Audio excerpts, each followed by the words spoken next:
விஜய் அவர்களுக்கு இரட்டை நெருக்கடி. ஏன்னா ஜனநாயகன் விவகாரத்தில் சிங்கிள் ஜட்ஜ் கொடுத்தாலும் அடுத்த அப்பீல்ஸ் இருக்குது.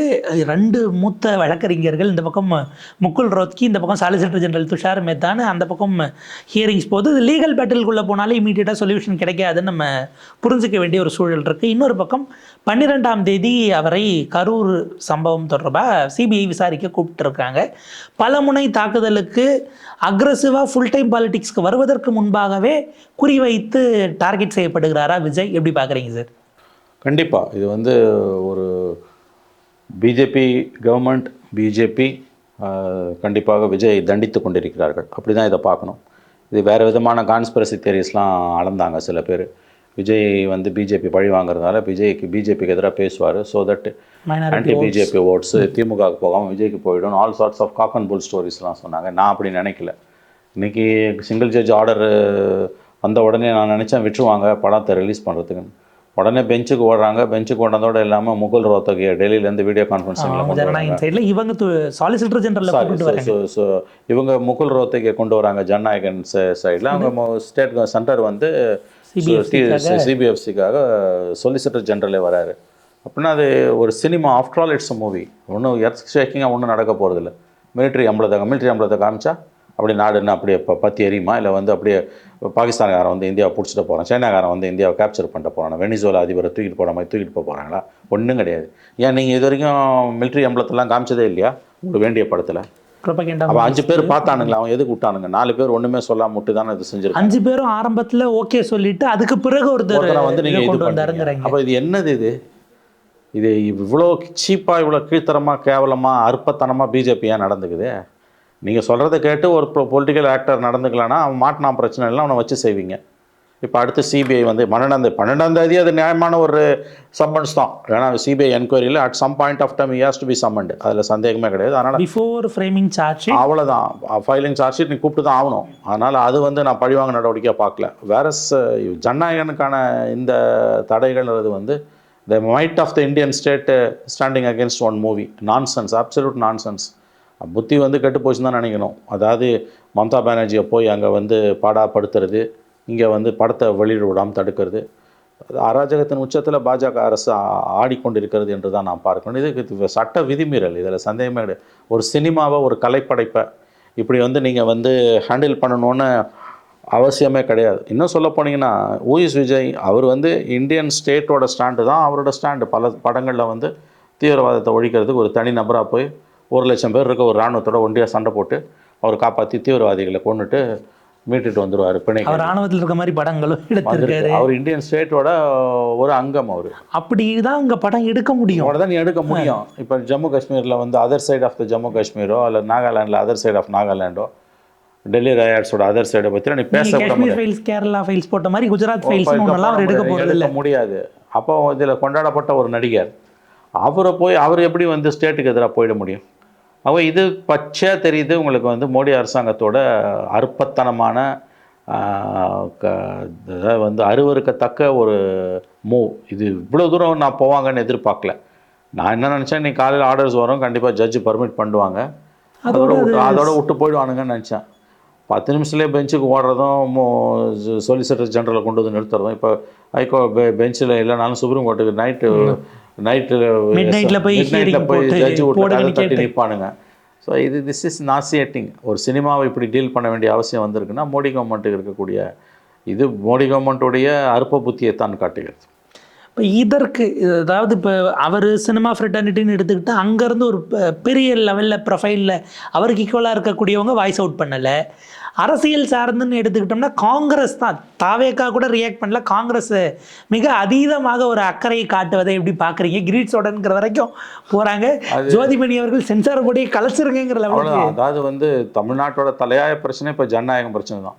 சென்சார் போர்டையே கலைச்சிடுங்கன்னா நாளைக்கு காஷ்மீர் ஃபைல்ஸ், அந்த ஃபைல்ஸ், இந்த ஃபைல்ஸ் வரும்போது எங்கே போய் நீங்கள் முறையிடுவீங்க? என்ன பேசுகிறாங்க ஜோதிமணி? சென்சார் போர்டை கலைக்கணுன்றது அது வந்து கருத்தியல் ரீதியாக என்னை பொறுத்த வரைக்கும் ஒரு நியாயமான ஒரு கருத்து தான். இன்னைக்கு இருக்க மாடர்ன் வேர்ல்டில் சென்சார் போர்டுக்கு அர்த்தமே கிடையாது. ஓடிடி பிளாட்ஃபார்ம் வந்துடுச்சு, அதனால் வந்து அப்சல்யூட் கிராப். நீங்கள் வந்து சென்சார் போர்டுக்கு எந்த விதமான ஒரு ரெலவன்ஸும் இல்லைன்றதை நான் ஒப்புக்கொள்கிறேன். ஆனால் இவங்க ஜோதிமணி அதை சொல்கிறதுன்றது அந்த நோக்கத்துலேருந்து கிடையாது. ஏதோ ஒரு அர்ஜென்சியில் விஜய் எப்படியா காப்பாற்ற துடிக்குது காங்கிரஸ் இன்னைக்கு. அது திமுக வெறுப்பேற்றுற ஒரு காரியம். விஜய் மீதான அன்பு காதல்ன்றதெல்லாம் கிடையாது. திடீர்னு காதல் பொத்துக்கிட்டு வருது காங்கிரஸுக்கு விஜய் மேலே. அஃபிஷியல் டிஎன்சிசி பேஜில் படத்துக்கு எதிராக, ஜனநாயகன் படத்துக்கு எதிராக சிபிஎஃப்சி ஆக்டிவிட்டியை கண்டம் பண்ணுறாங்கன்னா, இது வேற ஒன்றும் இல்லை, திமுக தீய சக்தின்னு சொன்ன விஜய்க்கு ஆதரவாக இப்படி ஒரு ஸ்டாண்டை காங்கிரஸ் எடுக்குதுன்னா, அது தமிழ்நாட்டில் திமுகவுக்கு they want to teach a lesson, அவ்வளோதான். அப்படி தான் நம்ம இதை பார்க்க வேண்டியிருக்குது. இது இந்த எண்டுக்கு போக வேண்டிய அவசியம் கிடையாது. இது பச்சையாக இது வந்து இவங்களோட பாலிடிக்ஸ், காங்கிரஸோட பாலிடிக்ஸ். திமுகவை என்ன பண்ணுறதுன்னு தெரியல, விரும்பின சீட்டு திமுக கொடுக்க மாட்டேன்னுது, திமுக விட்டு வெளியிலையும் போக முடியல, உள்ளே இருந்தனே குறைச்சல் கொடுத்துன்னு இருக்காங்க. அதில் இந்த விஷயம் கையில் வந்துடுச்சு. 8 பேர் நேற்று வந்து ட்வீட் போடுறான், அஃபிஷியல் டிஎன்சிசி பேஜ்லேயே இந்த இஷ்யூ நீ போடுறேன்னா, இது திமுகவுக்கு என்ன மாதிரியான ஒரு கோபத்தை உண்டாக்கும்னு உங்களுக்கு தெரியும் நல்லா. டார்கெட் வந்து மோடி கிடையாது, டார்கெட் திமுக. விஜய் ஜனநாயகன் விஷயத்தில் காங்கிரஸோட ஸ்டாண்டு, சவுடாங்கர் ஆகட்டும், மற்றவர்களாகட்டும், எல்லாரோட ஸ்டாண்டுமே வந்து இவ்வளோ அக்ரெசிவ் ப்ரோ விஜய் ஸ்டாண்டு காரணம், their target is not Modi but Stalin. உங்களுடைய நோக்கம் என்பது விஜய்க்கு அன்பு கிடையாது, சீட்டு எண்ணிக்கையை ஈட்டுறது. சீட்டு எண்ணிக்கை திமுகவை வெறுப்பேற்றி, கோபப்படுத்தி, உசுப்பி, இரிட்டேட் பண்ணி கூட சீட்டு வாங்கணும், அவ்வளோதான். அதை தான் காங்கிரஸ் செஞ்சுக்கிட்டு கிடக்குது. இப்போ திடீர்னு அப்படியே பொத்துக்கிட்டு வருது. திமுக எப்படி அதை ரசிக்கும்? தீய சக்தின்னு அவர் சொன்ன பிறகு திமுக எப்படி அதை ரசிக்கும்? பட் வெளியிலையும் காங்கிரஸ் போக மாட்டேங்குது. காங்கிரஸை வெளியில் அனுப்புகிற தைரியமும் திமுகவுக்கும் இல்லை. இவ்வளோ தூரம் பண்ணுறான்ல காங்கிரஸ், தூக்கி வெளில போடு. எல்லாம் முடிஞ்ச பிறகு செல்ல பெருந்தகை கூட்டணி குறித்து பொதுவெளியில் கருத்து தெரிவிக்க எல்லாம் முடிஞ்ச பிறகு, எல்லாம் பேசி முடித்த பிறகு ஸோ ஒரு சினிமாங்க இது. ஒரு சினிமாவை நம்ம சினிமாவாக பார்க்கணும், அவ்வளோதான். அவன் கண்டிப்பாக வந்து விஜயோட படங்கள்லாம் ஆன்டி ஸ்டேட்டாக இருக்க வாய்ப்பே கிடையாது. Himself is a representative of the state. கடந்த பல ஆண்டுகளாக அவர் எடுத்த படங்கள், அவர் நடித்த படங்கள் எல்லாமே இந்தியன் ஸ்டேட்டோட வாய்ஸாக தான் அவர் இருந்திருக்காரு. ஒரே ஆள் 1,00,000 பேரை சாவடிக்கிறது, ஒரு இராணுவத்தையும் ஒரு இண்டிவிஜுவல் சாவடித்து பொதுமக்களை மீட்டுட்டு வர்றது, தீவிரவாதத்துக்கு எதிராக ஒருத்தரை துப்பாக்கி எடுத்து எல்லோரும் டிஷன் சுட்டு கொண்டுடுறது, தீவிரவாதத்துக்கு எதிராக இவர் ஒருத்தர் மட்டுமே பேசுகிற பேச்சுக்கள் தான் வந்து எல்லா இடத்துலையுமே நிற்கும். பல இடங்கள்லேயும் வந்து சிறுபான்மையினரை தான் தீவிரவாதிகளை சித்தரித்து தான் அவர் படங்கள்லேயே நடிச்சிருக்காரு. அப்போ அவர் யாரோட ஆளு, யாரோட பிரதிநிதின்றது எல்லாருக்கும் தெரியும். அந்த பொது புத்தியில் இருந்தால் தான் பிஸ்னஸும் பண்ண முடியும். அவ்வளவு டாப் ஏர்னிங்கில் இருக்கிறவங்க பகச்சிக்க மாட்டாங்கிறது நல்லாவே தெரியும். அதாவது தப்பி தவறி கூட even by default, neither by default nor by design, Vijay வந்து ஸ்டேட்டை சேலஞ்ச் பண்ணுற மாதிரியான ஒரு காட்சி கூட நடிக்க மாட்டார். அவர் வச்சு படம் எடுக்கிறவன் அப்படி ஒரு காட்சியை கூட கற்பனை கூட பண்ண மாட்டான். அதனால் வந்து அங்கே வந்து இந்தியாவோட இறையாண்மைக்கு ஆபத்து, பிளா பிளா பிளா போன்ற யூஸ்வல் டைலாகுக்கு எல்லாம் எந்த அர்த்தமுமே கிடையாது. ஏன்னா he was never a challenger to the state. இப்போ வேறு யாரோ ஸ்டேட்டை சேலஞ்ச் பண்ணி படம் எடுக்கிறவங்க ஏதோ ஒன்று பண்ணிடுறான்னு வச்சுக்கோங்களேன், அப்போ கூட நீங்கள் there is 1% 1 to 10% of chance that is public order is involved, நம்ம அதனால் கொஞ்சம் உஷாராக இருப்போம்னு பார்க்கலாம். அந்த மாதிரி சில டைரக்டர்ஸ் இருக்காங்க உங்களுக்கு வந்து ஸ்டேட்டை சேலஞ்ச் பண்ணி படம் எடுக்கிறவங்க. அதுக்கு வாய்ப்பே கிடையாது. Because he himself is a state. அவரோட லாங்குவேஜ், அவருடைய சினிமா, அவருடைய ஆக்டிவிட்டீஸ் எல்லாமே வந்து is an apt representative of the Indian state. இன்னும் கன்ஃபைன் பண்ணோம்னா அவர் பொலிட்டீஷியனாக கட்சி அறிவிச்சும் கூட இன்னைக்கு இருக்க இந்தியன் ஸ்டேட்டை குறித்தெல்லாம் அவர் டச் பண்ணல. ரூலிங் பார்ட்டியை டிஸ்டர்ப் பண்ற மாதிரி ஒன்றுமே பேசல. அவர் கொள்கை எதிரின்னு சும்மா நாம்கேவாஸ் சொல்லிட்டு அரசியல் எதிரி திமுக தான் பிடிச்சி கடிச்சுன்னு கிடக்கிறாரு. 10 ஏரியா திருப்பரங்குன்ற இஷ்யூ பற்றி ஒரு வாயை திறக்கல. பல விஷயங்களுக்கு அவர் கருத்தே கிடையாது. கருத்து இருந்தாலும் அவர் சொல்ல மாட்டார். அப்படி இருக்கும்போது ஒரு is neither a threat, 0.01% of neither a threat to the state not to the BJP. அப்படி இருக்கும்போது அவர் படத்தை போய் இப்படி இது வந்து ரிசோர்ஸஸை ட்ரெயின் பண்ணுற வேலையும். ஒரு ஸ்டேட் வந்து should have some magnanimity. See after all it's a movie. நான் சொல்கிறேன், இதில் வந்து இந்தியன் ஸ்டேட்டோட, இந்தியன் ரூலிங் பார்ட்டியோட, இந்தியன் ரூலிங் கிளாஸோட ஒப்பீனியன்ஸுக்கு எதிராக மேஜர் இஷ்யூஸில் அவர் போகவே மாட்டாருன்றது நம்மளை விட அவங்களுக்கு நல்லா தெரியும். குறைஞ்சபட்ச அறிவு இருக்கு அவனுக்கும் தெரியும். ஏன்னா இது ஒரு சினிமா, 500 கோடி போட்டு படம் எடுக்கிறவன் அப்படி ஒரு அரை செகண்டில் அப்படி ஒரு காட்சி வச்சானா கூட வந்து full might of the Indian state will descend on him. யாவனும் அதை விரும்ப மாட்டான். அவ்வளோ தூரம் முட்டாள்கள் யாரும் கிடையாது. வியாபாரி அவ்வளோதான். 500 கோடி போட்டு படம் எடுக்கிறவன் அதை செய்ய போகிறான். அப்படி ஒன்று இருந்ததுன்னா 5 பேர் பார்த்தானுங்களே யோகியனுங்க, இதில் சிபிஎஃப்சியில் உட்காந்து கட் பண்ண எவனா சொன்னா ஒருத்தன் கட் பண்ண சொல்லியிருப்பான்ல. அந்த பாயிண்ட் ஏன்னா நீ 5 பேரும் கிளியர் பண்ணிட்டு அப்புறம் திடீர்னு ஒருத்தனுக்கு ஞானோதயம் வந்து அவன் லெட்டர் எழுதுறான்னா இது காக்கன் புல் ஸ்டோரி இல்லை இது. அதாவது ஒரு அரசு 140 கோடி மக்களை ஆளக்கூடிய ஒரு அரசு இவ்வளோ அற்பத்தனமாக ஏன் நடந்துக்குதுன்னு தான் புரியல. அந்த மைட்டி அந்த மெஷினரி அதை வந்து இதை ஒரு இஷ்யூவாக நீங்கள் கொண்டு போய் நிப்பாட்டுறதே சரியாங்கிற கேள்வி தான் வருது. ஒரு அதிகாரத்தை நீங்கள் என்ன பயன்படுத்துறீங்கிறது எதற்காக. அது சிங்கிள் ஜட்ஜ்மெண்ட்டில் ஒரு போர்ஷன் சொல்கிறாங்க, it is crystal clear that the complainant's grievance appears to be an after thought and motivated. Single judge ஜட்ஜ்மெண்ட்டில் கொடுக்குறது such a old face by a member of an examining committee would give rise to dangerous trend. அப்படின்னு நீங்கள் நாளைக்கு என்ன பண்ணுவேன், நீ clear பண்ணுவேன், clear பண்ண 4 நாளில் அந்த ப்ரொடியூசருக்கும் ரூலிங் பார்ட்டிக்கும் ஏதோ சிக்கல், அந்த ஹீரோக்கும் உங்களுக்கு ஏதோ பிரச்சனை இல்லை, டிஸ்ட்ரிபியூஷன் சேனலில் உங்களுக்கு ஏதோ பிரச்சனை, 5 பேரில் ஒருத்தனை விட்டு ஒரு லவ் லெட்டரை மேலே அனுப்புனீங்கன்னா முடிஞ்சு போச்சு கதை. அது நாளைக்கு எந்த படத்தையும் எவனும் ரிலீஸ் பண்ண முடியாது. அப்படியே பார்த்தாலும் அவன் வக்கீல் சதீஷ் பராசன் சொன்ன மாதிரி 4:1 தானே. உனக்கு என்னத்துக்கு வந்து மெஜாரிட்டி எதை சொல்லுது? இது எப்படி பார்த்தாலும் இது வந்து காக்கன் புல் ஸ்டோரிங்க. சொல்கிற ஒரு ரீசன் கூட, சென்ட்ரல் கவர்மெண்ட் சொல்கிற ஒரு ரீசன் கூட வந்து நேர்மையானதாகவோ நியாயமானதாகவோ இல்லை. இப்போ விஜய் அவர்களில் என்டிஏக்குள்ளே கொண்டு வரணும் என்கிற எண்ணம் இன்னமும் பாஜகவுக்கு இருக்கு. எனக்கு என்னமோ அப்படி இல்லை.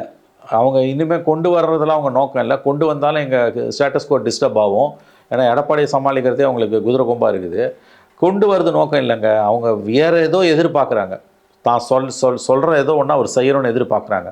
ஃபார் எக்ஸாம்பிள், நான் சொல்கிற கேண்டிடேட்டை ஒரு 40 தொகுதியில் போடு, மைனாரிட்டிஸ் இருக்க இடங்களில் போடு, ஸோ தட் டிஎம்கேக்கு போகிற மைனாரிட்டிஸ் ஓட்டு ஒரு 2 to 3% உன் பக்கம் வந்துனா கூட DMK will not get majority. திடீர்னு இங்கேயும் இருந்து ஓவைசி டிடிவி கூட வந்து சேர்ந்த மாதிரி சரியான வார்த்தை. அப்சல்யூட்லி. ஓவாசியை கொண்டு வந்து டிடிவியோட சேர்க்கணுன்ற புத்தி யாருக்கு வரும்? அமித்ஷாக்கு மட்டும்தான் வரும். அதுக்கான பலனும் கிடச்சிது. நீலஃபர் கபில்ன்ற அந்த சிட்டிங் மந்திரிலாம் தோத்தது, முஸ்லீம் ஓட்டு உடஞ்சிது. அதை தான் அவங்க எதிர்பார்க்குறாங்க. இன்றைக்கி மைனாரிட்டிஸ் ஓட்டை விஜய் பக்கம் ஓரளவாவது திமுக கிட்ட வந்து பிரித்து திருப்பணும். நேரடியாக பிஜேபிக்குள்ளே வரதில் அவங்களுக்கு விருப்பம் இருக்குதா எனக்கு தெரியல. அது நான்சென்ஸ். அந்த அளவுக்கு அமித்ஷா ஒன்றும் முட்டாள் கிடையாது. தனியாக நிற்க வச்சு ஆன்டி பிஜேபி பேச வச்சு அவரும் பேசுவார். எலெக்ஷன் டைமில் பேசுகிறாரோ பேசலையோ திமுக மேலே இருக்க வெறுப்பில் மைனாரிட்டிஸ் உள்ள எல்லாரும் 21 போட்ட மாதிரி ஒன்றும் திமுக போட போகிறது கிடையாது. அங்கேயும் உள்ள டிவிஷன் இஸ் டீப்பனிங். ஸோ அங்கேருந்து especially youth and women, young women and middle aged women and youth, they are turning towards Vijay. அதை என்ஷூர் பண்ணணும் அமங் த மைனாரிட்டி கம்யூனிட்டிஸ்னால் விஜயை தனியாக நிற்க வைக்கணும். விஜய் தனியாக நிற்கிறது தான் உங்களுக்கு லாபம். ஆனால் தனியாக நிற்கும் போது அவர் இஷ்டத்துக்கு ஒரு கேண்டிடேட்டை போட்டார்னா பிரச்சனை. நான் சொல்கிற கேண்டிடேட்டை போடு, அந்த நோக்கமும் இருக்கலாம். நான் அது மட்டுமான காரணம். இப்போ கூட இதை நான் வந்து இதுதான் நான் சொல்லுவேன் with a caveat, this is something like that. எப்படி பார்த்தாலும் ஒரு ஸ்டேட் இப்படி பிஹேவ் பண்ண முடியாது. The might of the Indian state, Solicitor General of India, in practical purpose he is the advocate attorney general of India. Venkataramani எந்த கேஸில் வந்து நின்றுருக்காரு? எல்லாமும் சுதந்திர இந்தியா வரலாறுல இந்த history of any central government or in the history of the supreme court of India since its inception 1950 ஒரு elected government இருக்கும்போது both attorney general and solicitor general 2 பேரில் number 1 law officer attorney general, number 2 law officer தான் solicitor general. ஆனால் majority of the கேசஸில் மோடி கவர்மெண்ட்டில் நீங்கள் பார்த்தீங்கன்னா வெங்கடரமணி வந்து கே வேணுகோபால் வந்து அட்டார்னி, முதல் கவர்மெண்ட்டில் வந்து முகுல் ரோத்தகி அட்டார்னி ஜெனரல். அப்போ இருந்த சொலிசிட்டர் ஜெனரல் பேர் எனக்கு மறந்துடுச்சு. ஆனால் அப்போ முக்கியமான எல்லா கேஸ்லையும் முகுல் ரோத்தகி தான் வருவார். Modi 2.0 attorney general K Venugopal, solicitor general Tushar Mehta. ஆனால் முக்கியமான எல்லா கேஸ்லையும் வந்து கே வேணுகோபால் தான் வருவார். Fortunately or unfortunately after K Venugopal retired, age ஆகிடுச்சு, அட்டார்னி ஜெனரலாக வெங்கட்ரமணியை போட்ட பிறகு மோடி 2.0லேயே அவரை போட்டாங்கன்னு நினைக்கிறேன். முக்கியமான எல்லா கேஸ்லையும் unusual step, it was not attorney general but the solicitor general who was representing the union government. It's a very interesting proposition, very interesting event. K Venugopal அந்த எக்ஸ்டென்ஷனை எடுத்துக்கல, ஹெல்த் ரீசன்ஸ்னால. அவர் போன பிறகு வெங்கட்ரமணி வந்து சொலிசிட்டர் ஜெனரலாக தான் அப்பியர் ஆகிறாரே ஒழிய ஏஜியா வெங்கட்ரமணி வந்து வரதே ரொம்ப rarest of rare case. Case தான் இல்லைன்னா 2 பேரையும் சேர்த்து. கரெக்டான வார்த்தை. ஒன்று ரேரஸ்ட் ஆஃப் ரேர் கேஸ், அப்படி இல்லைன்னா 2 பேரும் வந்து நிற்பாங்க. Which was not the scenario when Mukul Rohatgi and K Venugopal were there in the first 8 to 9 years. So he is the number 1 law officer in practical purpose, though he was solicitor general. அவரை கொண்டு வந்து ஒரு cinema constitutional கிரைசிஸா என்னடா constitutional கிரைசிஸாக கர்மம் பிடிச்சவன் ஒரு cinema அது, அதை பிடிச்சவன் பார்க்க போகிறான், பிடிக்காதவன் எழுந்து போக போகிறான். அதுக்கு எதுக்கு இவ்வளோ ஹல்லா பொல்லா கிரியேட் பண்ணுறானுங்கன்னு தான் தெரியல. இது சிஸ்டத்தை வீக்கெண்ட் பண்ணுறது. நாளைக்கு எனக்கு பிடிக்கலன்னா எங்கே வேணால் போவேன்றதுக்கான வேலை. சொலிசிட்டர் ஜெனரல் அப்பீர் அவரை கேஸான்னு கேட்டால் சிரிப்பான். People will laugh at the face of this government. படத்துக்கா அப்படிங்கிறது தான் ரியாக்ஷன் இருக்கும். செந்தில் பாலாஜி கேஸில், மம்தா பானர்ஜி கேஸில், இவன் பேர் சுனேந்த அதிகாரி கேஸில், இல்லை கவர்னரோட இந்த ஆர்டர் சைன் பண்ணது, கையெழுத்து போடாம பாஸ் பண்ண ஆர்டர்ஸ், அந்த மாதிரியான கேசஸ்ல வந்து நிற்க வேண்டிய சொலிசிட்டர் ஜெனரலை ஒரு சினிமாவை ரிலீஸ் பண்ணக்கூடாதுன்னு கொண்டு வந்து நிறுத்துதுன்னா இது என்ன கவர்மெண்ட்டுன்னு புரியல அப்படிங்கிற இடத்துக்கு அது நகர்கிறது. இன்னொரு பக்கம் ஏடிஎம்கே தரப்பிலிருந்து இதை பழிவாங்கும் நோக்கமாக நாங்கள் பார்க்கல, இது இதெல்லாமல் பழிவாங்கிறதுக்காக இருக்குது, ஏதாவது ப்ரொசீஜரல் லேப்ஸாக இருக்கும்னு ராஜேந்திர பாலாஜி போன்றவர்கள், செல்லூர் ராஜு போன்றவர்கள் எல்லாம் விஜய் இது இப்படிலாம் பழிவாங்கிட முடியாது, தமிழ்நாட்டில் அது ஒர்க் ஆகாதுன்னு பேசுகிறாங்க. அப்போ இந்த வாயில் வந்தெல்லாம் பேசுகிறாங்க. அதாவது பிஜேபி நாங்கள் விசுவாசமாக இருக்கோம், இதுக்கு மோடியை குறை சொல்லாதீங்கன்னு முட்டு கொடுக்குறாங்க. நேற்று வரைக்கும் நான் கூட இதில் மோடியை குறை சொல்ல வேணாம் தான் சொன்னேன். சிங்கிள் ஜட்ஜ் ரிசர்வ் பண்ணியிருக்காங்க, கண்டிப்பாக பர்மிஷன் கொடுத்துருவாங்க, ஆமாம் அதோட முடிஞ்சிடும். அதனால் இந்த ஸ்டேஜில் போய் மோடியை குறை சொல்ல வேண்டிய அவசியம் கிடையாது. பிகாஸ் இதெல்லாம் இந்த லெவலில் ஒரு பிரைம் மினிஸ்டர் போய் நம்ம சார்ஜ் பண்ண வேண்டிய அவசியமே கிடையாது.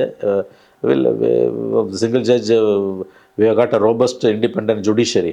டெஃபினட்டாக சிங்கிள் ஜட்ஜு சிபிஎஃப்சி தலையில் ஒரு கூட்டு வச்சு she will clear the picture and she will allow the screening of the movie தான் நான் நினச்சேன்.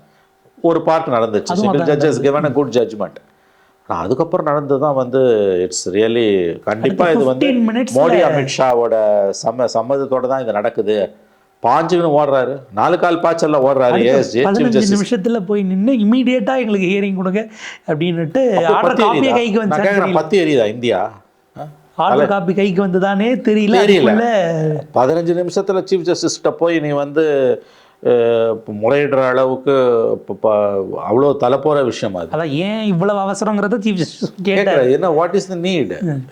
After all it's a movie. அது அப்போ இது ஒரு அரசியல் கட்சி அவர் வச்சுருக்கிறதால டெஃபினட்டாக இது சம்திங் இஸ் குக்கிங் அப்புன்னு தெரியுது எனக்கு. ஃபார் த ஃபஸ்ட் டைம் இதுதான் இந்த கவர்மெண்ட்டோட ஆட்டிடியூடுனா, even though supreme court appointed SIT CBI என்கொயரியை மானிட்டர் பண்ணாலும் கூட 12ஆம் தேதி அவர் விஜய் அப்பீர் ஆகும்போது அதெல்லாமே கூட நேர்மையாக நடக்குமா என்ற சந்தேகம் தான் வருது. இதில் என்னென்னா நம்ம எஸ்ஐடிக்கு உள்நோக்கம் கற்பிக்கல. பிஜேபியை பொறுத்த வரைக்கும் ஒரு சார்ஜை மட்டும் வச்சா போதும், அவங்களுக்கு கன்விக்ட் பண்ணணுங்கிற தேவை அதெல்லாம் கிடையாது. விஜய் மீது ஒரு நேரத்தில் ஏதாவது மோட்டிவ் ஆஸ்பர்ஷன்ஸ் காஸ்ட் பண்ணணும், மோட்டிவ்ஸ் ஆட்ரிபியூட் பண்ணணும், கேரக்டர் அசாசினேட் பண்ணணும், எலெக்ஷன் ஃபீல்டுலேருந்து தூக்கி போட்டணும், அவ்வளோதான். தேர்தல் ஜெயிச்ச பிறகு இன்றைக்கி யாருனாவது கெஜ்ரிவாலை பற்றி பேசுகிறானா?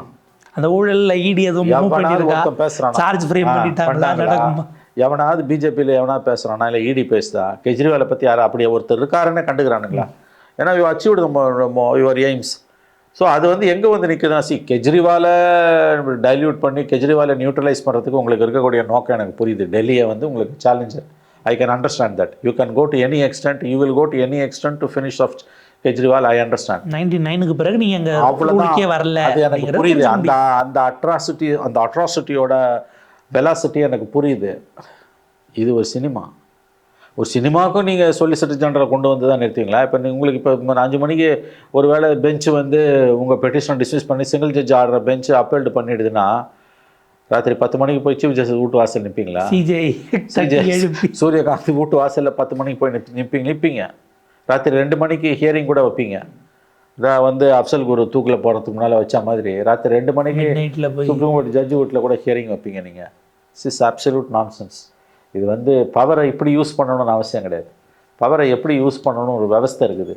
ஒரு சினிமாவுக்கு எதிராக ஒரு கொசு அடிக்கிறதுக்கு பெரிய இதை இப்போ கடப்பாறை எட்டணும் கதையாக இருக்குது.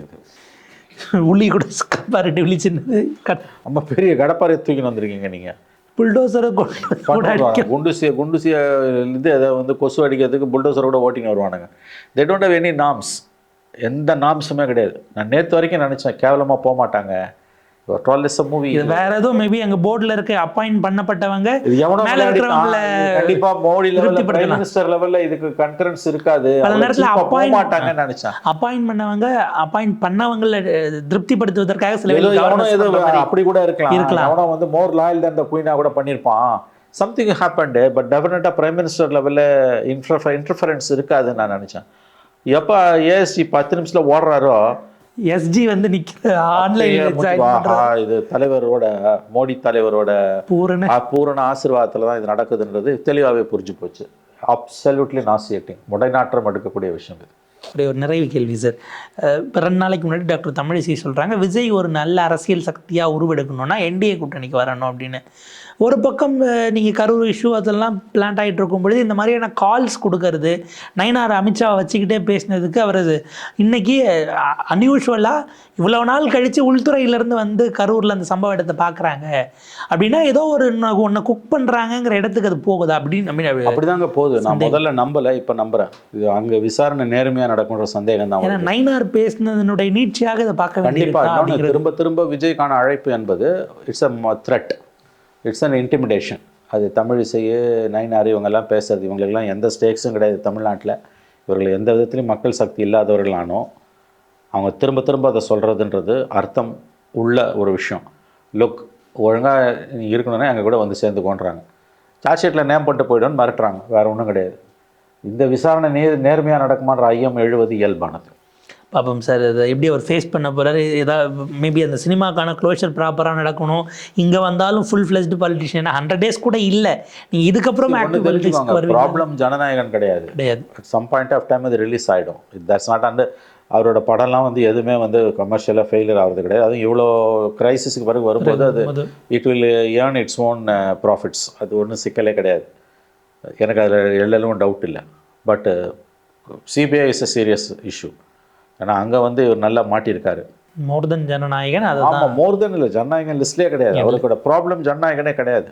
ஜனநாயகன் வந்து அவர் பிஜேபி படம் கிடையாது, வேற எவனோ ப்ரொடியூஸ் பண்ணது. Even if it is is movie, அவர் காசு போட்டு 500 கோடி எடுத்திருந்தா கூட அந்த படம் என்னைக்கு தான் ரிலீஸ் ஆகும், it will achieve it's profits. எனக்கு அதில் சந்தேகமே இல்லை. But CBI enquiry is a genuine problem.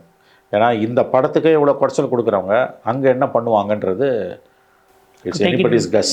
அதான் நீங்கள் சொன்ன மாதிரி உள்துறையிலேருந்து வந்து அங்கே பார்த்துருக்காங்களா கரூரில்? மீடியா ரிப்போர்ட்ஸ் வந்து எதுக்கு வந்தானுங்க அதுதான் தெரியல. இவ்வளோ நாள் அங்கே சம்பவ இடத்துல அவங்க நார்மல்சிக்கு வந்திருப்பாங்க. நீங்கள் எதை பார்த்தீங்க என்ன ஏதுங்கிறது தெரியல.